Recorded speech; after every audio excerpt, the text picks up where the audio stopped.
Welcome to the Emergency Management and Preparedness Inclusion of Persons with Disabilities webinar series.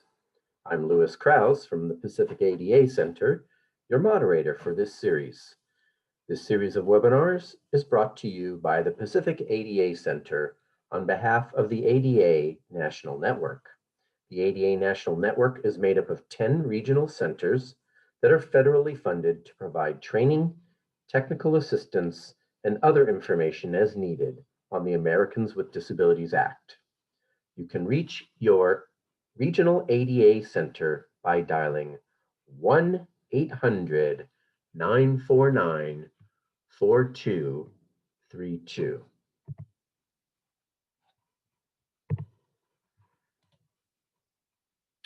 Real-time captioning is provided for this webinar. The caption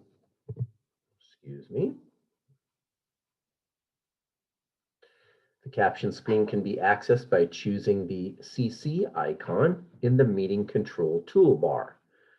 To turn that toolbar on, you can press the Alt key once and press it again to keep it on.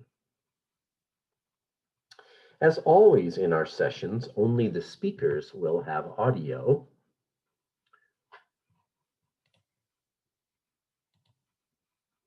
If you do not have sound capabilities on your computer or prefer to listen by phone, you can dial 1-669-900-9128 or 1-646-558-8656 and use the webinar ID 872-0730-7836.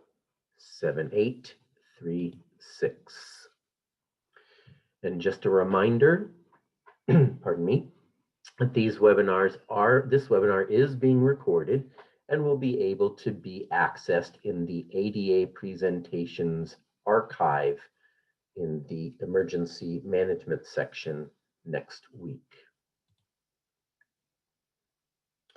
This is the 7th year of this webinar series, which shares issues and promising practices in emergency management, inclusive of people with disabilities and others with access and functional needs. The series topics cover emergency preparedness and disaster response, recovery, and mitigation, as well as accessibility and reasonable accommodation issues under the Rehabilitation Act of 1973, the Americans with Disabilities Act of 1990, the ADA, and other relevant laws. Upcoming sessions are available at adapresentations.org under the Schedule tab in the Emergency Management section. These monthly webinars occur on the second Thursday of the month at 2:30 Eastern Time, 1:30 Central, 12:30 Mountain, and 11:30 a.m. Pacific Time. By being here, you are on the list to receive notices for future webinars in this series. Those notices go out 2 weeks before the next webinar and open that webinar to registration. You can follow along on the webinar with the slides. If you are not using the webinar platform, you can download a copy of today's PowerPoint presentation at the adapresentations.org webpage in the Schedule section. At the conclusion of today's presentation, there will be an opportunity for everyone to ask questions. You may submit your questions using the chat area within the webinar platform. The speakers and I will address them at the end of the session, so feel free to submit them as they come to your mind during the presentation. To submit your questions, you may type them in the chat area text box, or if you are using keystrokes, press Alt-H and enter your text in the chat area. If you are listening by phone and not logged into the webinar, you can ask your question by emailing them to ADATech, that's ADATECH, at adapacific.org. If you experience any technical difficulties during the webinar, you can send a private chat message to us by typing in the chat window, and type your comment in the text box and enter. And again, if you are using keyboard only, you can use Alt-H to access the chat area. You can also email us any issues at adatech@adapacific.org, or you can call us at 510-285-5600. Today's ADA National Network learning session is titled How Personal Assistance Services Promote the Self-Determination of People with Disabilities Recovering from Disaster. The Personal Assistance Services Addendum to the Mass Care Emergency Assistant Pandemic Planning Considerations was released in January of 2021, increases collaboration, planning, and knowledge surrounding the importance of establishing continuity of services for people with disabilities prior to a disaster. Without proper planning for or providing of personal assistance services at the onset of a disaster sheltering mission, the health and safety of disaster survivors may be at risk. Today's speakers are Linda Mastandrea. Linda is the Director of the Office of Disability Integration and Coordination, or ODIC, at FEMA, Federal Emergency Management Agency. Zachary Usher is the Branch Chief for Mass Care, Voluntary Agency Coordination, and Community Services at FEMA. Star Black is the FEMA Public Assistance Training Deputy Section Chief out of FEMA headquarters, which is responsible for all public assistance course content, delivery, webinars, and the grant portal and grants manager hotline. We have many speakers today. Whoops, let's go back. Amy Nicholas. Amy is a Senior Attorney Advisor at the National Council on Disability. Mary Casey Lockyer is Senior Associate for Disaster Health Services at the National Headquarters of the American Red Cross. And Everett Sedgwick is FEMA's Individual Assistance's first disability advisor, working in the Mass Care, Voluntary Agency, and Community Services branch. So, Linda, I will now turn it over to you. Thank you, Louis. Good afternoon and good morning, everybody.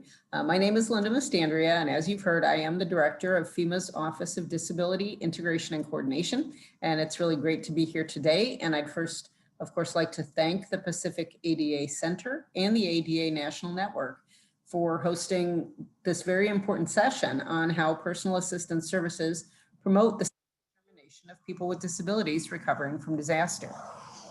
Today, we're going to hear some terrific speakers from FEMA, the Red Cross, and from the National Council on Disability. They'll be sharing with us information on this timely and relevant topic and how together we can ensure that people with disabilities impacted by disasters have access to the programs and services they need to safely and effectively recover, including access to personal assistance services. And though I'm sure that everybody attending this call today knows what they are, I think it's always appropriate to have a little refresher and set the stage. So personal assistance services are services provided to individuals of all ages with all types of disabilities, physical, sensory, intellectual, cognitive, learning, and others, that to help with activities of daily living, or ADLs as we may know them. And these ADLs, again, as we may know, may include things like grooming, eating, bathing, toileting, dressing, taking medication, transferring, communicating, and accessing life in the community, which includes accessing the programs and services of local, state, and federal governments. And for those of you who maybe don't know, FEMA provides guidance to state, local, territorial, and tribal governments on how to integrate the needs of people with disabilities into emergency and disaster programs and services like evacuation and sheltering.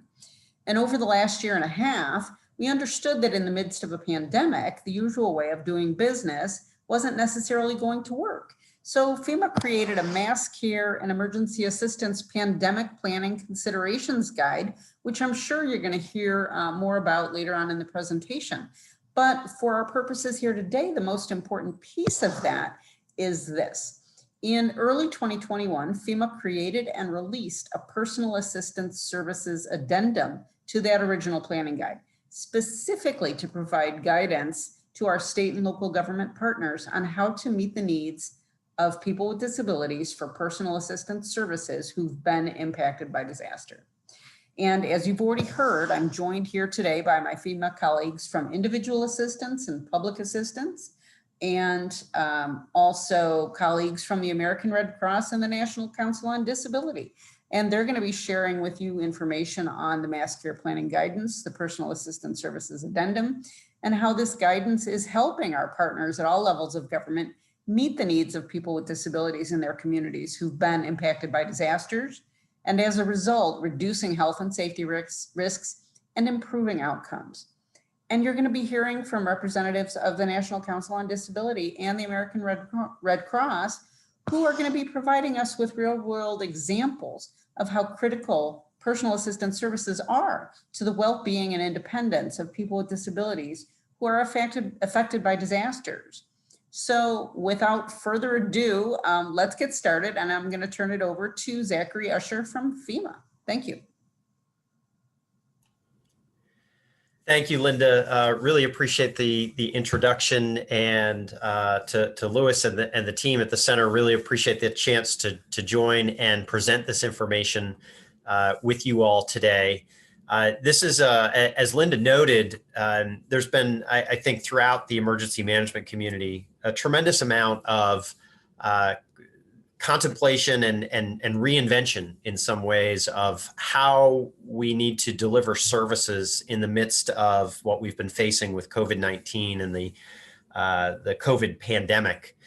And as part of that, FEMA did extensive work throughout last spring of 2020 and summer of 2020, trying to think critically in consultation with stakeholders about how we adapt and change some of our policies, our procedures, in some cases provide increased flexibility for emergency managers at all levels of government, so that we really could adapt in real time to the threat of COVID-19, while knowing that natural disasters didn't stop last year amidst the pandemic, whether it was floods or catastrophic wildfires out west or hurricane responses. All those things still had to happen amidst this environment of COVID-19.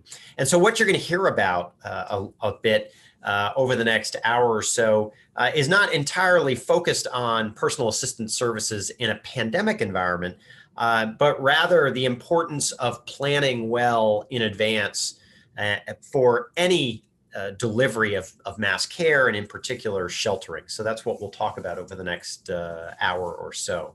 Let's move to the next slide. Just a word of, or a note, I would say, about the history of this effort, and the fact that the origin of the pandemic planning guide that Linda referenced, and the drive for producing the specific information on personal assistance services came in large part from feedback we got from stakeholders.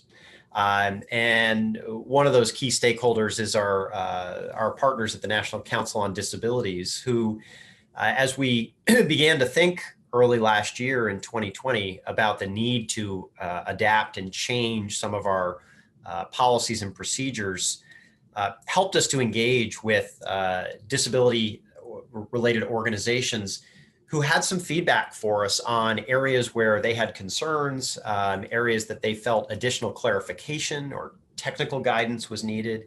And this topic, providing personal assistance services, and in particular, providing clarity on what FEMA can assist with and what FEMA can't assist with, and who the appropriate actors are for providing personal assistance services, was something that was really needed. And so Everett Sedgwick, who's going to speak with you in a little bit, took the lead for our team, working with many others, to pull this guidance together. And what we found is that as we've been socializing the availability of this information, that our stakeholder groups were exactly right. There's a lot of interest in understanding this topic more deeply. And so we hope that's part of what you get out of the session here this afternoon. Next slide. Linda touched on this at the top, and I'll reiterate the language that we're referencing when we talk about personal assistance services. What we're talking about are the services that would enable someone to perform their activities of daily living. And in this context, in this conversation, that's going to be thinking about activities of daily living when someone has been displaced, whether it was an evacuation, or due to damage to their residence from a storm, but someone who's been displaced from their normal, typical setting for day-to-day life. And in that setting, it's likely that there was a network of support that was providing assistance with activities of daily living for those with disabilities. And it could be a combination of support elements. It could be home health agencies. It could be family members, friends, neighbors, probably in many cases, a combination of all of that. But all of those support elements focused on a specific geography, focused on someone's home or their residence. And so in a disaster situation where someone has evacuated, they've moved to a shelter environment, it's likely that none of those resources are actually going to be immediately available because we're in an emergency situation. Someone has moved to a new location.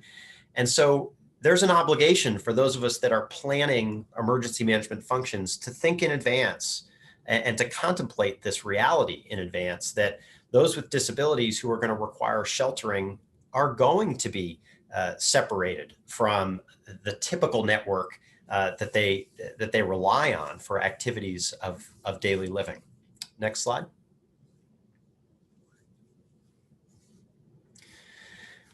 Thinking about who requires personal assistance services, we've touched on a couple of these in the introduction.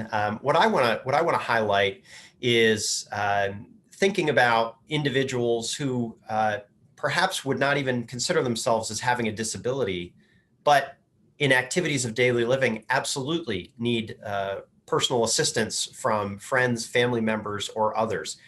Women who are in the late stages of pregnancy is a terrific example. Likely not a condition where the woman is going to identify as having a disability, but depending on the stage of the pregnancy and the term of the pregnancy, absolutely could require additional assistance with activities of daily living. So again, I think the important point here is thinking broadly, thinking critically in advance, that when shelters are opened up, any and all people within the impacted area need to be contemplated what their potential needs might be so that they can really succeed in accessing the same services and benefits of that shelter as anyone else who were to come in through the front door. Next slide. This is an important slide for us. This is about the primary responsibility for planning and providing personal assistance services. And this relates to the roles and responsibilities in the delivery of mass care in the United States. So within the United States, FEMA provides support to sheltering operations. And we do that through the provision of technical assistance. We do that through the provision of funding in terms of cost recovery for sheltering activities. In rare instances, we provide support in terms of physical materiel, things such as cots or food commodities or drinking water. But the primary responsibility for planning and then operating disaster sheltering is a state responsibility. And in almost every case, states delegate that responsibility to local, tribal, local or county level government. And so it's a federal support to a state. And in fact, it's a state typically delegating the responsibility to local government. That is the concept of operations for how sheltering is planned and then operated. Now, in many cases, local emergency managers work very closely with nonprofit organizations, social service organizations, voluntary and faith-based organizations present in a given community to plan and then operate mass care services, in particular sheltering services. And there's a good reason for there are many good reasons for that. One especially good reason is because those organizations understand those communities and provide social services day in and day out, whether there's a disaster, natural disaster occurring or not. And so there's a capability with those organizations that exists, that is relevant and organic to the community. And that's an important reason why partner organizations like the American Red Cross are so essential in providing sheltering in disaster situations, because they're also providing services every night of the year to those in need, whether it be from multifamily house fires in the case of the Red Cross, or for some of our other partners that provide feeding support in terms of running feeding resources, soup kitchens, and other venues for assistance. So shelter operators at the local level are really, it's essential that there be contemplation in advance of the need for personal assistance services. Again, because when a disaster shelter opens, it's important that anyone with a need for that sheltering resource has an ability to maintain their activities of daily living and not rely on, for example, a federal solution.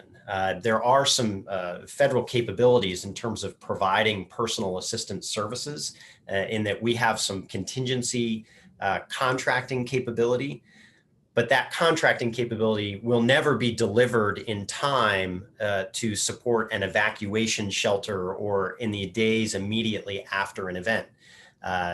So it's very, very important that at the local level, shelter operators, emergency managers are thinking in advance and then putting mechanisms in place in advance for the provision of personal assistance services, along with the other elements of sheltering prior to a disaster event.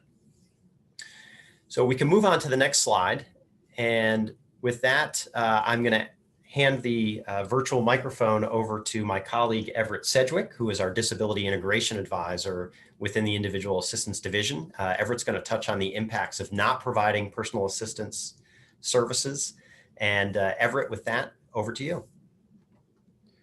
Thank you so much, Zach. And I want to thank ADA National Network and everyone that's participating in this for allowing us to come and share the things that we're providing as we learn. You know, it's so important that we learn from each other, as in our meetings with disability stakeholders during the NCD roundtable sessions that presented FEMA with issues regarding the impact to people requiring personal assistance services when they're not available at the time of arriving at a congregate or non-congregate shelter, and especially during a pandemic environment.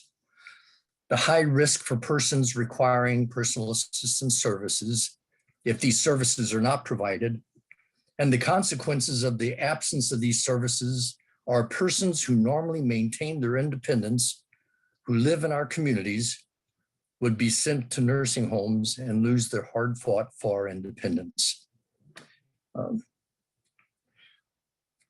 Sometimes words get in the way of understanding what we're trying to say. And so if you'll bear with me, I'd like to just maybe explain it in a different way, that the consequences of losing our independence is the same as losing our freedom. And if you bear with me, it's like as if I were incarcerated. What freedoms would I lose? How scary would that be? Would I ever be able to regain my freedom? Is this where I'm going to spend the rest of my life? These are scary thoughts for people who are at risk of losing their independence or freedom. But in this case, there's something we can do about it with proactive planning and preparation. Next slide, please. Now, that in itself would be reason enough to have personal assistance services immediately available.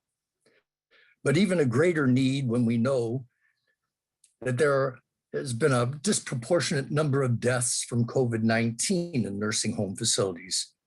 Institutionalization of people just seeking shelter is the most common answer for not preparing and having timely personal assistance services available at the onset of a disaster shelter operation. The then U.S. Assistant Secretary for Health and Human Services during a CNN State of the Union stated that 50% of the total COVID-19 deaths in the US are in nursing home facilities. That was at a time when approximately 8% of all US COVID-19 cases were found in nursing homes. So that 8% bore the weight of 50% of the total COVID-19 US deaths.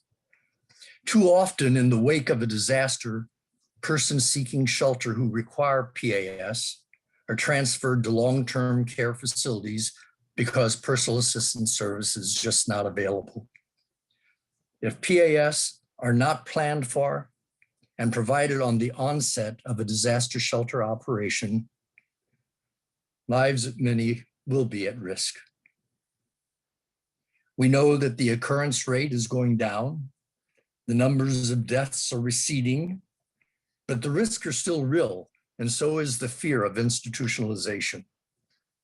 Let's read the last bullet on this slide. The goal of emergency managers and disaster shelter planners must be to provide equitable services that ensures people living in their communities will be able to remain in the general population. The Stafford Act, the Post-Katrina Emergency Management Reform Act, mandates integration and equal access for people with disabilities. Next slide, please.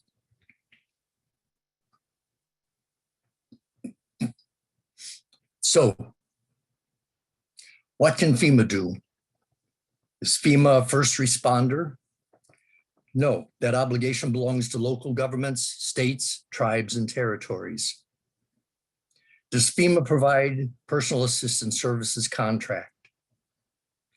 FEMA no longer has a PAS contract except through our individual assistance support contract, which is just that, support. If it's relied on to meet the immediate needs of people requiring personal assistance services, then we've already lost them.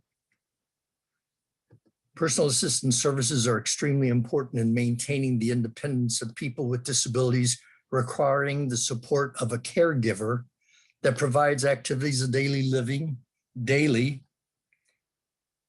as not in 2 days or 3 weeks later. By the time a state, tribe, territorial government recognizes it doesn't have the needed resources and requests federal support via our support contract, daily can become 3 weeks. People requiring PAS can't wait 3 weeks to have daily needs addressed.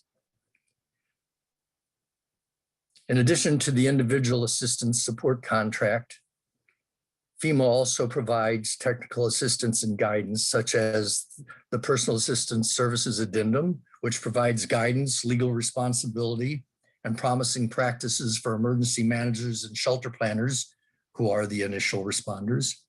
The document is both an addendum to the recently released Mass Care Emergency Assistance Pandemic Planning Guide, but it's also sent out separately so that it can be utilized immediately in planning and provision of personal assistance services during a time of a pandemic or not.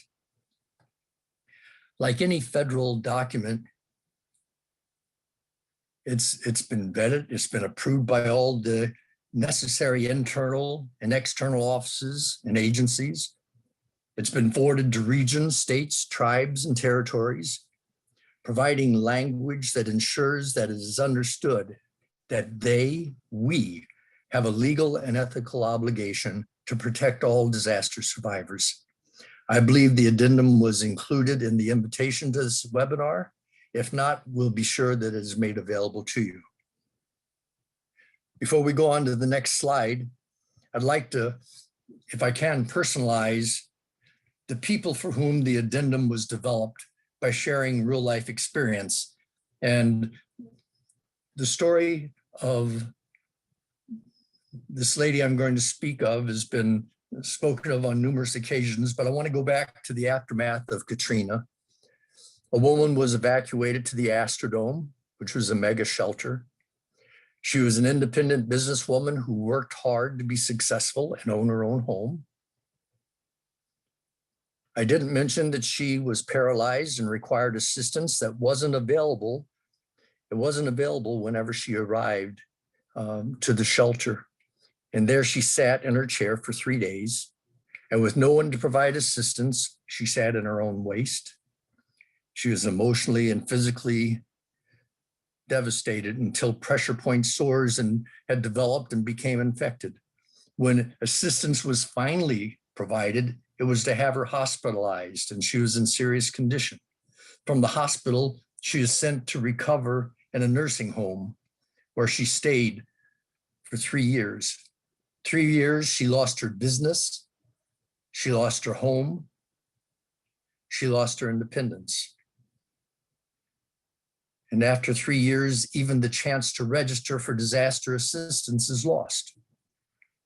This is just one example of what can happen if personal assistance services are not available on the onset of a shelter operation and the devastating effect on a person's life.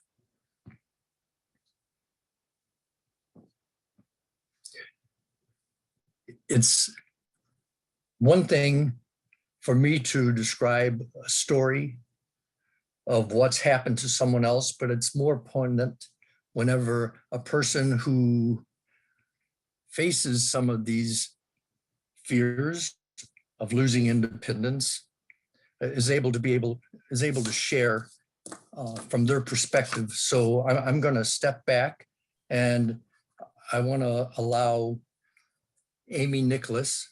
She's a senior attorney advisor for National Council on Independence on Disability. I'm sorry, Amy. I'm going to get it right, but I want Amy to share with you. Amy is one of the people that have really made my work with FEMA and with disability doable by providing her expertise and her wide range of disability stakeholders that she can bring to bear whenever there's issues that come up. And so, Amy, I want to just turn the microphone over to you, please. Thank you, Everett. I appreciate, and good morning and good afternoon, everyone. I appreciate you having me here. First off, I do want to let you know what NCD, or who NCD is. We are the National Council on Disability, and we are a federal agency, an independent federal agency. We advise the President, Congress, and other federal agencies on disability policy. So I was very pleased as the FEMA point of contact to coordinate with FEMA for the roundtable discussions last spring and summer to illustrate and basically just pull out some of the issues that still exist with sheltering, and want to definitely highlight that the issue with PAS services is not only during COVID and the non-congregate setting. That issue was there way before and during congregate settings as well. It's and it said, for me, this is a personal issue. I am a person with a disability. I am extremely independent. My home is accessible and doable for me on a daily basis. However, if I were required to evacuate and go to a shelter, I would not be able to care for myself. And I am fearful, in fact, petrified, that if something were to happen and I did go to a shelter, that they would try to put me into a nursing home. And the reason I'm so fearful of that is that once you are admitted into a nursing home, it is extremely difficult to get reintroduced or reinserted into the community. It's not as easy as, you know, being in a hospital for many of you, and then, okay, you've released and you go back to your home. A nursing home facility, usually it's a stay of a month or two. You're losing your income, you lose your job, you lose your accessible apartment or home. And trying to reestablish all of the supports that you had prior to is sometimes unattainable, as Everett had said with the woman in New Orleans.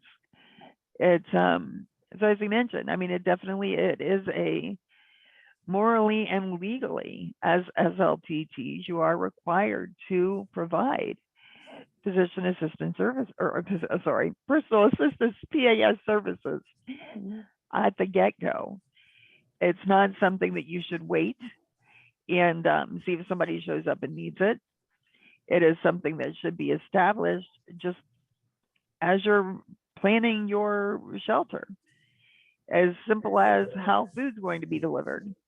PAS services should be in that conversation from the very beginning and available the moment that shelter opens. If somebody does not require the services on that given, instant, then they can be deployed to do something else within the shelter. But it is imperative so that people with disabilities can remain in this shelter, not be separated from their family, be able to return to the community as quickly as possible, that these services are provided.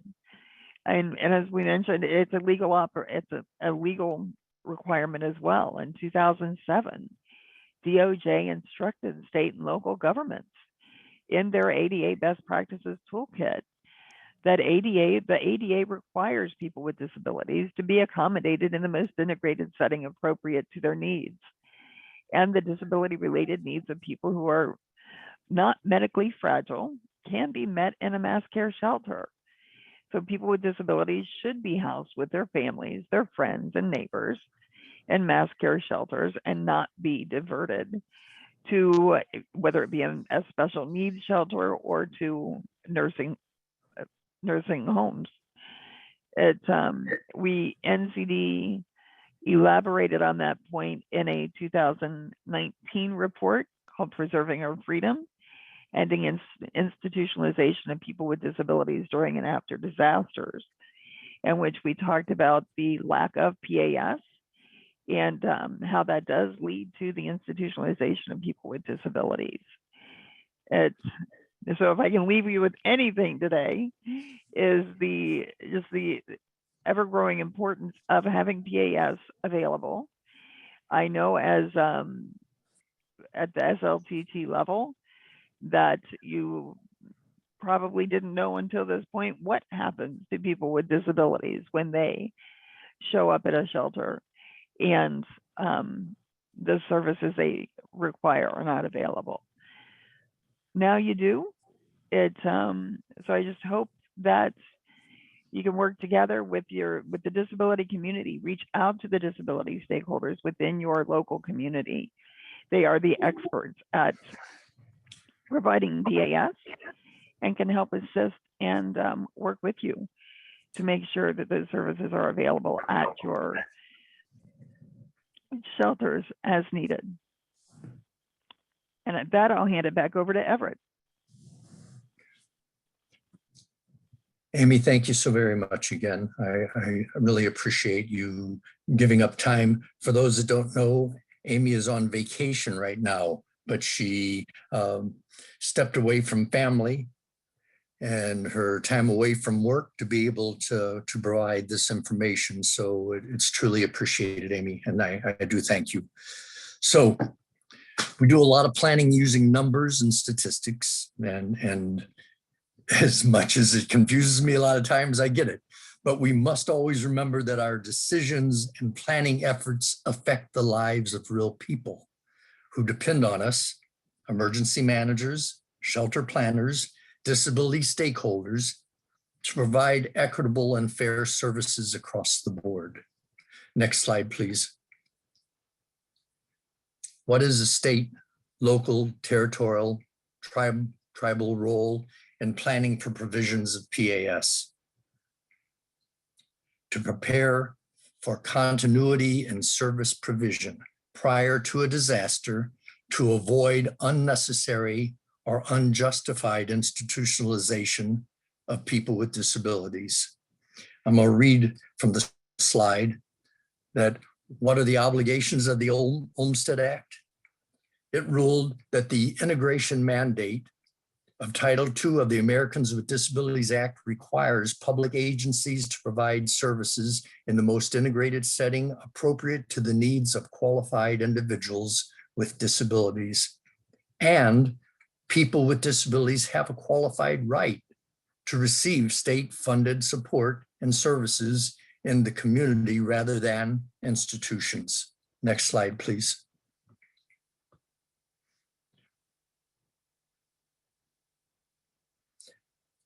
Personal assistance services are provided in every community.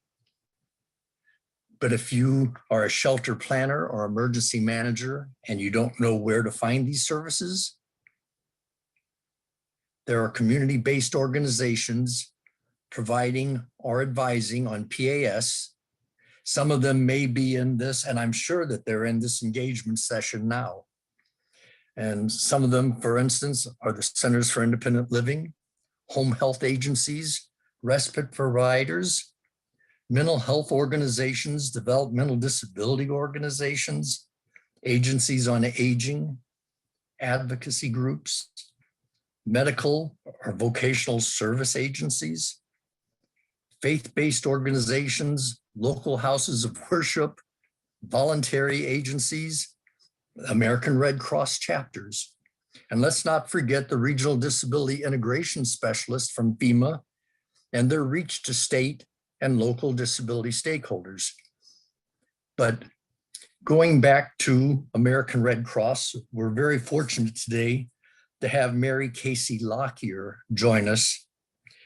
She's the lead disaster health services advisor for the National Office of the American Red Cross, and someone that I spent 18 years with the Red Cross, and before I met her, I knew her name because people would discuss the amount of experience and information she has on this and other subjects. And so we're very fortunate to have Mary join us today, and I'm going to turn the mic over to her at this point. Good afternoon, everyone. Everett, it's an honor to be here with you. I just want to talk a little bit about Red Cross philosophy of sheltering. And that philosophy is everyone is welcome. We will get the resources that our clients need to provide them with access and equality in our shelters.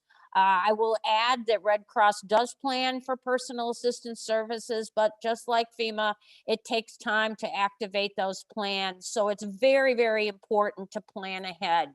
We do deploy licensed healthcare professionals who can provide these services. But again, there's a time element here. So it's so important that states and locals and tribals and territories really look into this personal assistance services before a disaster occurs. Let me give you an example of how pre-planning can work. So due to major flooding in Baton Rouge in 2016, there were people requiring personal assistance services who were evacuated from their homes and went to emergency shelters. Because of early planning and having an agreement already in place, the New Horizons Independent Living Center, a center for independent living out of northern Louisiana, provided personal assistance services within the shelters. They had connected with the Louisiana Department of Children and Family Services, the ESF6 partner of Governor's Office of Homeland Security and Emergency Preparedness, to provide required personal assistance services and fulfill obligations under the law. Services were conducted seamlessly, with their contractors presenting proper identification badges and checking into the shelters where their clients were staying. I actually met some of those individuals. There were no issues reported, and services continued until the clients were able to return home or to suitable housing, which eliminated the need for transferring to nursing home facilities. Louisiana continued to provide personal assistance services during Hurricane Laura displacements, even in the non-congregate hotel setting, which was a bit more challenging, but we were very pleased to see that the state continued that service even in those hotel settings. So by failing to secure these important services, we are placing disaster survivors in harm's way. Planning for and providing personal assistance services in congregate and non-congregate shelters is our collective responsibility. Please read the attached addendum providing guidance on establishing personal assistance services in advance of the next disaster. And then disability stakeholders, if you will, help by positioning yourselves to guide and assist emergency managers and shelter planners in your communities and states to achieve the capability to provide this important service. It is so crucial to do this ahead of time. There are many things that go into having personal assistants come to assist clients in shelters, including background checks. And if courts are closed, which they might be during a disaster, it is very difficult to have those background checks done. So please, again, I encourage you all to plan ahead. And now back to you, Everett. Thank you so much, Mary. I really appreciate you and appreciate what you've shared. And before I turn this over to Zach to introduce the public assistance part of the presentation, I just want to one more time to say, it's one thing whenever there's something you can't do anything about. But when we have the opportunity in advance to put things in place, there's no excuse for not having it done whenever it affects people's lives in the way that the absence of personal assistance services affects people's lives. And with that, I'll turn it back over to Zach, and thank you all so very much. Thank you, Everett. As we move to the next slide, I want to make a note about the next component of the presentation, which is the role of FEMA's public assistance program in personal assistance services. And this references some comments I made at the beginning of our talk this afternoon, where I mentioned that one of the ways that FEMA provides support for personal assistance services is through reimbursement or cost recovery for shelter operators for the cost of providing sheltering, including personal assistance services. So when we were talking with our colleagues at the National Council on Disabilities and some of the stakeholder organizations last year, this next part of the presentation is an element that they were really seeking clear guidance on to understand the expectations, the process, and the requirements for accessing public assistance funding specifically related to public personal assistance services in the wake of a disaster declaration. So very pleased to introduce and welcome Star Black from our public assistance team, who is going to touch on those topics over the next couple of minutes. Star, I'll hand the microphone over to you. All right, thank you, Zach. Let's go to the next slide.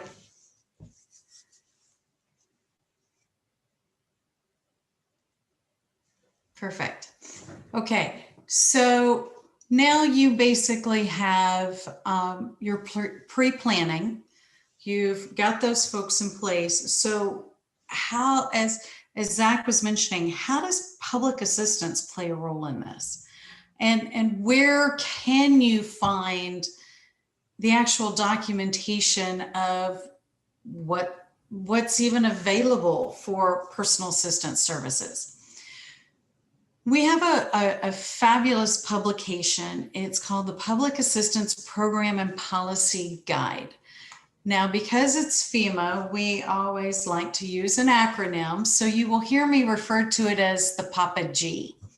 It's kind of like the big Papa Smurf of all of our policies. In the past, we had policies that were what we used to call the 9500s. They were all individual policies. Well, what we've done is we've actually took all of those policies, consolidated those into one policy guide and even program guide. And the beautiful thing about this publication, it's not the as though you're reading the Code of Federal Regulations to where it's the hereto, therefore, thou shalls. It's actually written in common language. So it's all in a single document. So you will find, now, the other thing about it, we're actually on version 4, which was issued back on June 1st of 2020. So what you need to pay attention to is whenever your event is declared by the president, it's whatever version of the Papa G is in place is what stays in place with that event. So, for example, COVID was declared prior to this Papa G. Yeah, have to make sure. The year just seems to have disappeared. So version 3 would be what would be in play for that event. So any events going forward from June 1st, 2020 would go to version 4 for any policies, regulations, any program knowledge that you need. Now, the other thing that's included in this is a lot of eligibility. That's probably one of the biggest questions we get in public assistance is what's eligible and what's not. You're going to find that it talks about relevant eligible activities that are related to personal assistance services. You're going to find things about sheltering. You're also going to find things about private nonprofit organizations, which usually is the ones that offer these personal assistance services. So again, it's downloadable. You can go to your favorite web browser and just type in, you can even type in PAPPG and it should come up immediately and you can just download it. The other nice thing about downloading it, having it electronic, is it makes it searchable. So you can just put in keywords and be able to find what you're looking for. So highly recommend, if you do not have a downloaded copy of this, to get your latest version 4 of the Papa G. So next slide, please.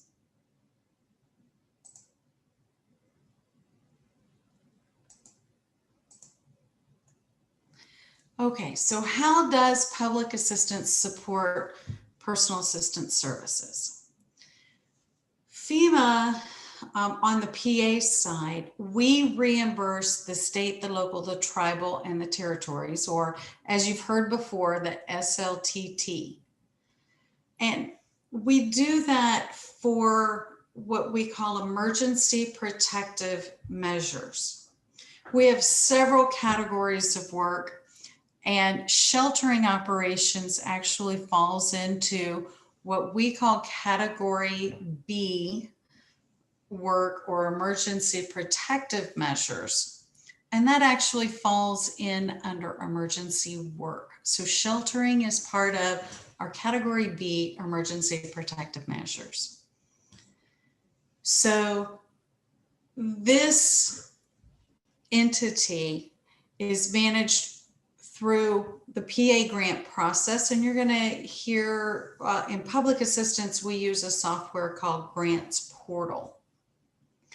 Grants Portal is where all the grant processing happens. And so public assistance works with the SLTTs as the authority rests with the state or a local or tribal jurisdiction that has the authority, and here's the big one, or legal responsibility to provide emergency shelters. So they're the ones that are responsible for opening those shelters. We usually refer to the state or the tribal as the recipient that receives the direct funding. And then they in turn give the money to the local organizations. So either the county or the local jurisdictions. So it's more of a pass-through entity of how that happens. So let's go to the next slide.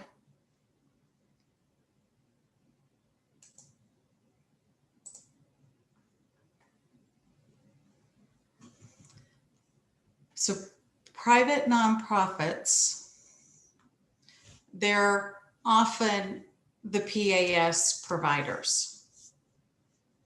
So again, to seek reimbursement, the PMPs will have to have an agreement or a contract in place with that state, local, tribal, or territory in order to be compensated for those provisions of that personal assistance service in a Stafford Act declared incident.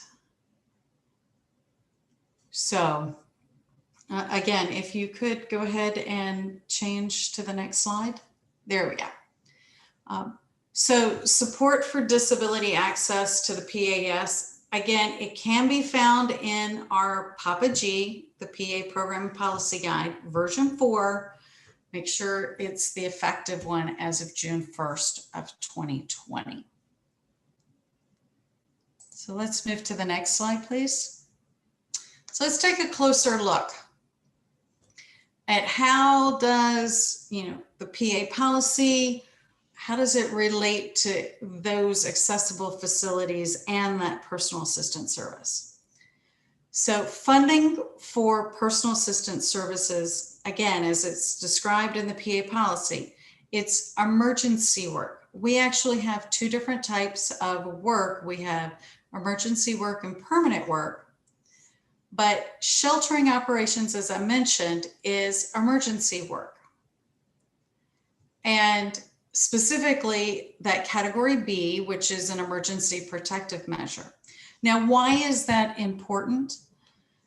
The importance is on emergency work or category B, when we look at the time that people are claiming, it's usually for emergency work, it's usually overtime that is reimbursed. So it's very important that we know that this is emergency work and it's specifically the emergency protective measures. Also, when an event is declared by the president, in that declaration is what type of measures are authorized. So if it's category A, that would be debris removal, and category B, which is emergency protective measures. That can actually be declared as an emergency declaration. If it's declared as a major declaration, because a lot of times you'll hear those on the news and you won't know the difference. If it's a major declaration, it usually will cover the debris and the emergency protective measures, but it'll also cover permanent work. But sheltering, again, only exists in that emergency work or the emergency protective measures, and that's really where PAS falls. So I just wanted to give you a little extra knowledge so that when you hear that an emergency declaration was made or a major declaration, you'll know what items, and it'll specifically say what things are allowed in that declaration. So our state, local, tribal, and territorial jurisdictions, they may implement measures to ensure sheltering, both congregate and non-congregate, are provided in facilities accessible for people with disabilities and to meet the needs of those same people while in the shelter. So sheltering is sheltering. So, and it could be, again, congregate or non-congregate. So let's move to the next slide. We're going to drill in a little bit further of, what does this exactly mean? So these eligible costs related to sheltering, including if they need to do some minor facility modifications, maybe they rented a place that doesn't have some of the necessary things for accessibility. So those minor facility modifications, if they're necessary to make it a habitable, compliant, ADA compliant, all of those things, you're going to find a lot more detailed information in our Papa G version 4 on page 120. So, so you can see it gives you a list of what minor facility modifications could possibly be eligible. Also, we provide funding that supports that SLTT to enter an agreement with that shelter staff. So, those that provide the food, that provide the security, even those that provide that personal assistance service. And, that could even include, certified nursing assistants. So, or even the equivalent of that. So there's not just, those that are offering that personal assistance, but it could also be those certified nurses. And prior to disasters, that can be made readily available to deploy. So those contracts or those agreements, as Everett was mentioning, they need to be in place way before an event happens. And as Everett mentioned, if an event happens and you don't have it in place, you're too late. So it's very important that you get ahead of this so that we don't have those things happen like what happened at the Mastandrea. We want to provide any type of assistance to help people recover back.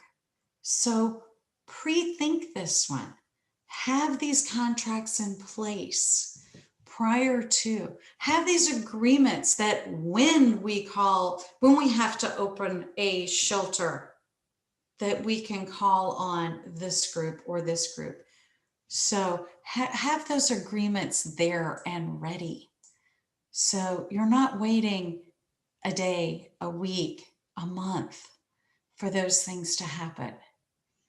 And it's very important that you get those together. Now you're going to find on page 121 and the Papa G where you can find the actual information and detail on, entering that agreement or that contract. So let's go to our next slide, please. So the emergency services are usually the responsibility of that state, local, tribal, or territorial governments. Keep in mind, they have to be legally responsible for providing that service. They're the ones that actually receive the funding. So if you have a contract in place, say you're a private nonprofit, as a private nonprofit, you're not legally responsible for those services. So you would not be coming to FEMA and requesting the funding. You would be going to the state, local, tribal, or territory, providing that invoice for the contract because they contracted your services. And then they would in turn pay that contract. Usually it's from the funds that they receive from FEMA. So it's very important when you go look at the Papa G of who can be an applicant. And if you're a private nonprofit and providing personal assistance services, you need to have a contract in place. So reach out to either your state emergency management, your city, your county, the tribal or even the territory to get that contract in place pre-event. So let's move to the next slide. So when a private nonprofit provides those emergency services, remember, it's got to be at the request of or under contract to or an agreement with that legally responsible government entity. So can you tell that this happens a lot, that a lot of private nonprofits go directly to FEMA? Well, you're not legally responsible for doing that. The state is legally responsible. The city, the county, the tribe, the territory, they're legally responsible to provide and open those shelters. So it's very important that you get that contract in place. You can find where those provisions that were already mentioned, you can find that on page 112 and the PAPPG. As you can see, this is quite the comprehensive document. So let's go to the next slide. So what's the minimum emergency work criteria? So the minimum is the work must meet all three of these general criteria to be eligible. So it must be required as a result of the declared event. So it can't just be because, it needs to be required as a result, and usually sheltering is. Be located within the designated area. Now with sheltering, we do have, and you will find on page 51 of the PAPPG, we do have some provisions if sheltering is outside of the designated area. We found this when we had some catastrophic events and sheltering happened outside of those designated events. So make sure that if you do have that exception, then make sure you refer to page 51. The other is to be legally responsible of an eligible applicant. So again, that's going to run into the state, local, tribes, or territories. So let's go to our next slide, please. So if you're a private nonprofit and you're interested in becoming a personal assistance service provider or a PA eligible facility, how do you do it? So that private nonprofit, you need to pursue that opportunity to be that personal assistance service provider or have your damaged facility considered to be eligible for PA during that declared incident. Ideally, it needs to be before, because you know how long it takes to get a contract in place, and days and minutes count. So it's very important that you get on top of this prior to any incident. I mean, we've got Hurricane Elsa that's coming through. It's too late for Florida. It's really too late for a lot. So make sure you get ahead of this, get it in place. So the moment those shelters open, we've got somebody there that can offer that personal assistance service immediately from the moment those doors are open. And as Mary was saying, you know, it's critical that they're there the moment it happens. Contact your state emergency management agency and find out, you know, do they need that service? Is it a service that you can provide? Also, you could attend what we call an applicant briefing. These are put on by the state, and these are briefings about the event that just happened. So it's still, you're probably a little bit behind the curve if you're attending an applicant briefing, but anything is possible to get those services in place. But the applicant briefing actually walks you through what would be considered eligible. It gives you kind of a mini idea of how do you start thinking about documentation, what might be eligible, what might not be eligible, what was actually in the declaration. So applicant briefings usually happen after a declaration, which is signed by the president. And then applicants for FEMA PA must submit a request for public assistance. What that RPA does is it actually sends a little flag over to FEMA and waves and says, hey, I want some of that FEMA money. I want to be an eligible applicant. Now keep in mind, if it's for PAS and you're a private nonprofit, most likely you would not be coming directly to FEMA. That would be the state, local, tribal, or territories coming directly to FEMA. They would have to fill out the request for public assistance. If you were that PMP offering those services, again, you would have a contract in place with them outlining exactly what services you would provide and any costs that are associated with that. So let's move on to our next slide. So if an SLTT or a private nonprofit staff have questions regarding FEMA PA eligibility, well, first things first, you need to go to your state public assistance officer.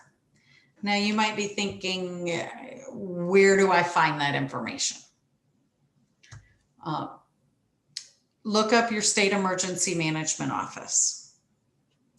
If that state PA officer, public assistance officer, is unavailable to assist you, then you can always reach out to the FEMA regions. Now we have 10 FEMA regions throughout the country. It's in the recovery division and the branch is public assistance. So where do you find these? You can see that right there on the link. It's FEMA.gov/about-agency. And you'll see all the regions and you'll be able to find that contact information. So let's go to the next slide, please. So some other things that are really critical to consider. Again, those SLTTs and those private nonprofits, don't always think that, FEMA is the first stop. Yes, we're there to assist, but there may be some other federal agency fundings that can support people with disabilities. The Red Cross was mentioned. There's a lot of other, I know Everett just listed off a whole list of other agencies that will support people with disabilities while they reside in a sheltering environment. So don't stop with FEMA. Look at what are some other options for fundings. And one of the biggest issues we have in public assistance is we find, yes, you're in the throes of an event, you're offering services, and a lot of times documentation is the last thing that is thought of. And that is the first thing that we need. So you need to be super diligent regarding your documentation. Any services that were provided, that contract, that agreement, you should maintain a super inclusive, detailed documentation of all activities, all the costs, and meeting the requirements of that agreement or that contract. That could even boil down to the name, the time they signed in, the time they signed out, what services did they provide to whom, those types of things. We need that level of detail. So working with your state, local, tribal jurisdictions to plan on that implementation of PAS. Again, we need to make sure it's properly procured. We avoid delays. We get ahead of this issue so that the moment those doors are open, you've got those services available to those folks. They need it as much as the person walking in who just lost their entire home. So let's not forget those folks. Let's get those contracts in place. So all the state, local, tribes, and territories have to do is implement it. And then they're ready to go. I promise you, your jurisdictions will love you for it. So where can you find some more about public assistance? So let's go to our next slide. Back in 2019, we launched or actually put out 28 independent study courses. They can be found right there on the website, but the courses that really apply to private nonprofits, emergency sheltering, those types of activities that we're talking about today is the Independent Study 1000, which is the Public Assistance Program and Eligibility. It kind of walks you through the PAPAG. If you like a more interactive type webinar or independent study, that should be IS instead of ID. That's IS 1010. All of these are IS or independent studies. The emergency protective measures, that's where sheltering falls in. The 1020 talks about donated resources. This is a great opportunity for state, local, and tribal and territories to offset their non-federal share because there is a cost involved. So this is a great way to help offset what they are basically on the hook for. So this is a great course to kind of walk through of how can donated resources really help a local entity. And then there's 1026. 1026 talks about private nonprofits. What would be eligible, what would be not. So if you're a private nonprofit, I highly recommend you take this course. And the other nice thing about our independent study courses is it allows you to start and stop. So if you start an independent study and then you realize, oh, I forgot about this meeting I've got to go to, you can stop it and be able to pick it right back up. So these are the top 4 that I recommend that would give you a lot more information about public assistance in addition to the PA policy and program guide. So that concludes the end of my presentation. And I believe, Lewis, I need to turn it back over to you. Right. Thank you so much, Star, and all the rest of you. Thank you so much for a great presentation. Please remember now, everybody listening, this is the time for you to submit your questions in the chat window, and we'll start working through those now. So the first question that I see that maybe you all can answer, is there a commonly used planning assumption as far as the number of PAS providers per 100 persons in a shelter?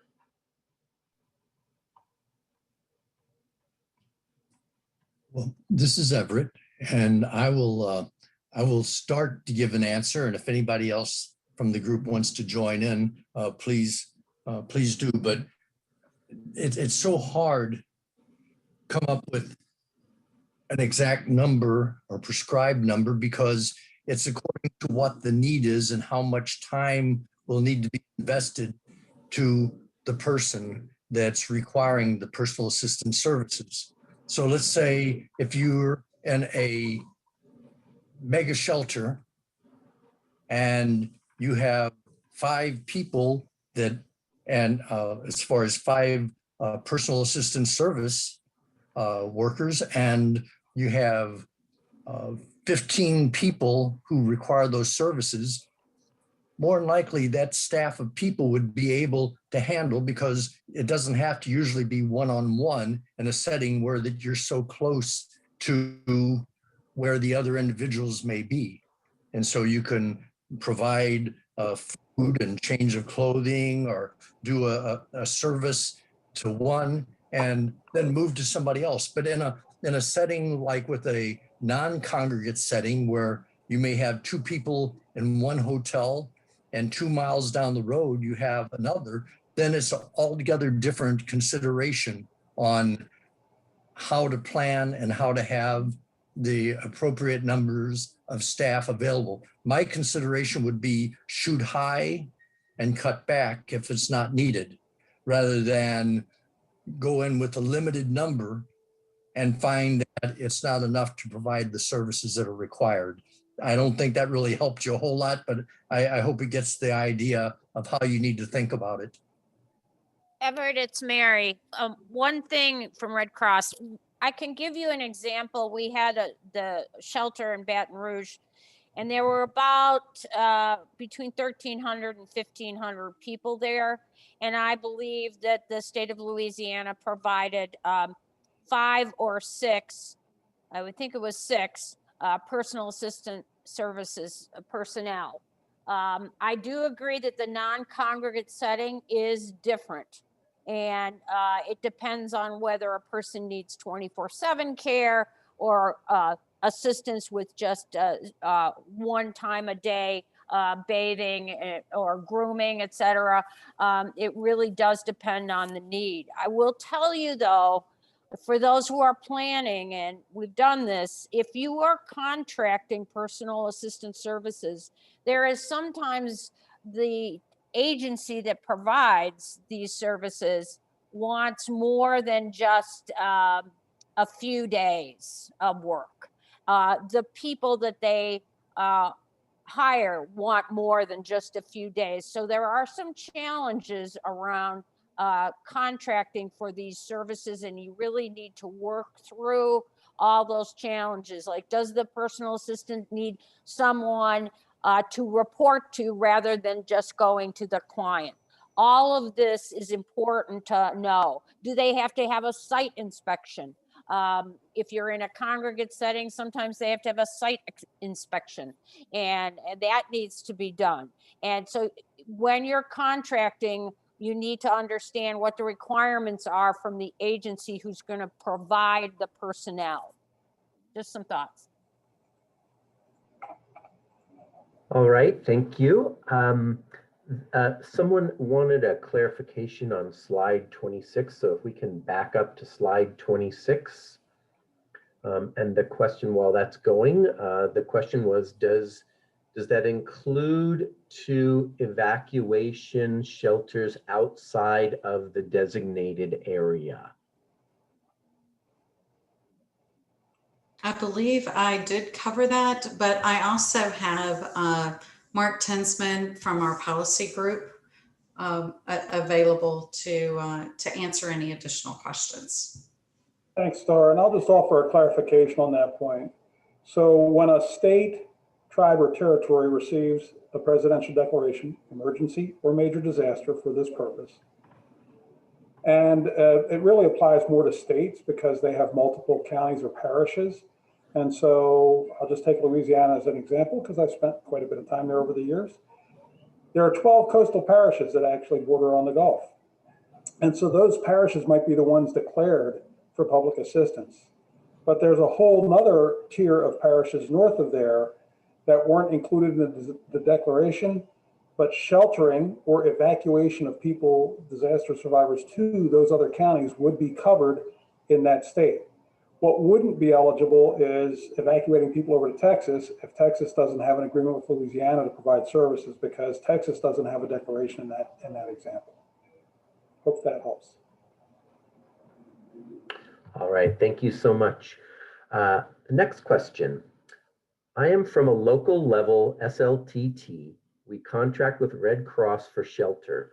When I ask our SLTT shelter and care section about PAS, they say it will be provided by Red Cross.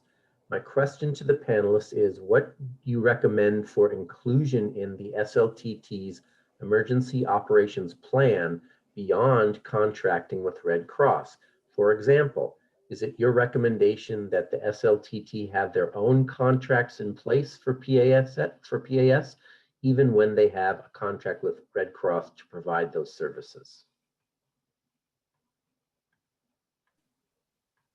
This is Mary from Red Cross. So I'm generally we have memorandums of understanding, which are not contracts, with state and local governmental agencies to provide sheltering. We absolutely plan for personal assistance services, and we also, in the interim, before getting the plan activated, we have licensed healthcare providers that can provide personal assistance services. But none of our volunteers are paid.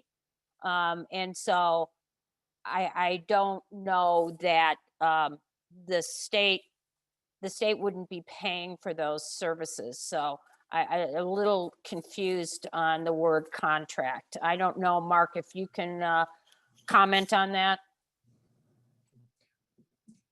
From a PA policy perspective, which is the seat I sit in, we don't have an opinion on it, but I would encourage that you look to providers who are delivering those public assistance services on a day-to-day basis when you're looking for an organization with which to make an agreement or to enter a contract. Red Cross will bring staff, but there might be a lot of other things that are needed along with delivery of personal assistance services that a provider who does that every day may be better positioned to help you obtain. This is Everett. May I add one more thing? And that's that a disaster is just that. You can do all the planning you want, and if you only plan for one thing, and that one thing is disturbed by the disaster, then you have nothing. Redundancy in services and in planning is so important that you don't plan on just one resource being available, but that you look to have contracts, even with the volunteers through Red Cross. And I hope you don't mind me speaking to Red Cross, Mary, but the volunteer, if it's a long drawn out disaster, the volunteers may not be able to be there as long as the need is there. Having backup plans for all these issues, especially for something as important as PAS, is really, really essential.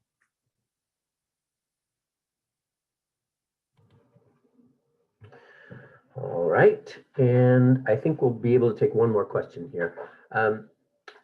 This person writes, so are you implying that failure to provide PAS to disaster impacted people with disabilities being sheltered is due to the PAS provider not acting fast enough, or that the obligations fall to the PAS providers to make sure there are PA services at the door when the door opens?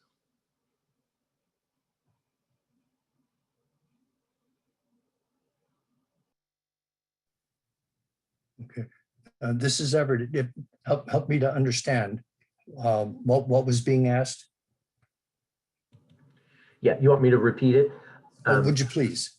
Yeah, so are you implying that failure to provide PAS to disaster impacted people with disabilities being sheltered is due to the PAS provider not acting fast enough, or that the obligations fall to the PAS providers to make sure there are PA services at the door when the door opens? Yes, yes, and yes or no.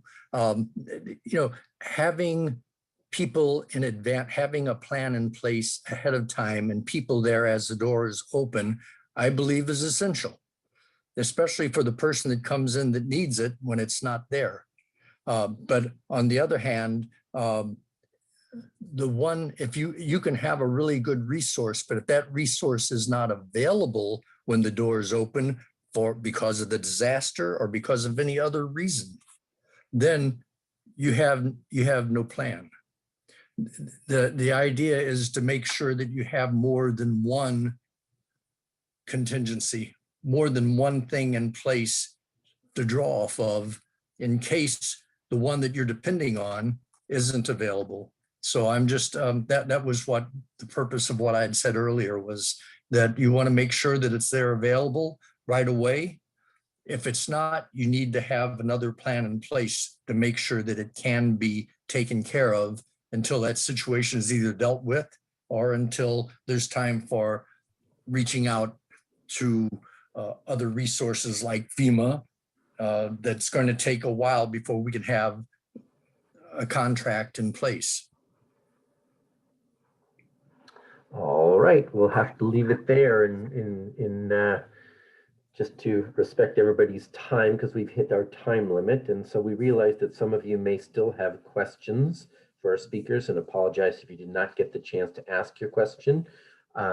If it is do you all have a contact that you want to make available? You can put it in the chat window for people to contact you. Otherwise, if you have a question that is ADA in nature, you can contact your regional ADA center at 1-800-949-4232 to ask that question. You will all receive an email with a link to an online session evaluation. Please complete that evaluation for today's program, as we value your input and want to demonstrate the value to our funder. We want to thank our speakers today for sharing their time and knowledge with us. A very incredible and detailed presentation. A reminder that today's session is being recorded, and that recording will be available for viewing next week at adapresentations.org in the archive section of emergency management. On our next webinar on August 12th, we'll be joined by the Colorado State Division of Homeland Security and Emergency Management's Access and Functional Needs Coordinator and the Regional Disability Integration Specialist for Region 8 for a presentation on achieving whole community inclusion in emergency management. So we hope you can join us then, and we watch for your email 2 weeks ahead of time for the announcement of the opening of registration for that webinar. Thank you all for attending today's session, and have a great rest of your day.